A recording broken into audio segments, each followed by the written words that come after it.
बारामती विधानसभा पोटनिवडणूक लढणार नाही, सुनेत्रा काकींसमोर निवडणुकीमध्ये उभा राहणार नाही, युगेंद्र पवार यांनी झी 24 तासला ही माहिती दिलेली आहे। बिनविरोध निवडणूक ही बारामतीकरांची इच्छा आहे आणि तसंच होईल असं देखील युगेंद्र पवारांनी म्हटलेलं आहे।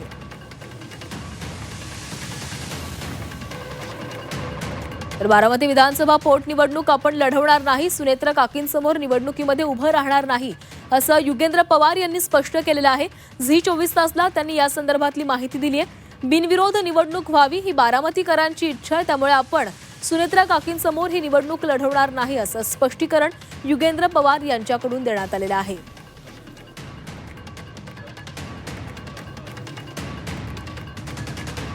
तर 23 एप्रिलला बारामतीमध्ये पोटनिवडणूक पार पडणार आहे। अजितदादा यांच्या निधनानंतर बारामतीमध्ये पोटनिवडणूक पार पडते आणि ही निवडणूक बिनविरोध व्हावी अशी बारामतीकरांची इच्छा असल्याचं युगेंद्र पवारांनी म्हटलेलं आहे, त्यामुळे आपण ही निवडणूक लढवणार नाही, सुनेत्रा काकींसमोर आपण निवडणुकीमध्ये उभं राहणार नाही असं युगेंद्र पवारांनी स्पष्टपणे सांगितलेलं आहे। आणि या संदर्भामध्ये अधिक बोलणार आहोत, आमचे प्रतिनिधी चंद्रकांत पुंदे आपल्यासोबत आहेत। चंद्रकांत, युगेंद्र पवारांनी स्पष्टपणे सांगितलेलं आहे की आपण ही निवडणूक लढणार नाही आहोत।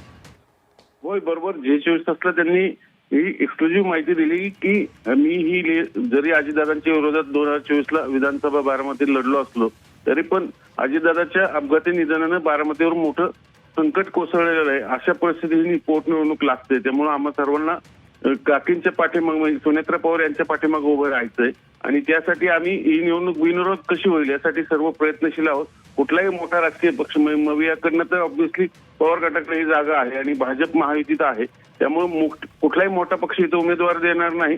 राहिला प्रश्न धनगर समाजाचे काही कार्यकर्ते आहेत, ते पुण्यश्लोक अहिल्यादेवीचं तिथल्या मेडिकल कॉलेजचं नामांतरावरनं ते काही मंडळी नाराज आहेत, म्हणून त्यांनी ती घोषणा दिलेली की आम्ही लढवू कदाचित, पण त्यांनाही कदाचित नंतर मुख्यमंत्र्यांकडून निरोप देऊन शांत केलं जाऊ शकतं। अशी सध्याची परिस्थिती एकूण बारामतीची पोटनिवडणूक ही बिनविरोध होईल यासाठी पवार कुटुंब त्यासोबत बारामतीकर प्रयत्नशील आहेत असं दिसतंय। स्वतः मुख्यमंत्री यात कसा पुढाकार घेतात आता हेच पाहावं लागेल, पण स्वतः पवार कुटुंबात युगेंद्र पवार यांनी जाहीर करून टाकले आज ते दुपारी माध्यमांशी तसं ऑफिशियली बोलणार आहेत की मी इलेक्शन लढणार नाही। हो, नक्कीच चंद्रकांत, दिलेल्या माहितीसाठी धन्यवाद।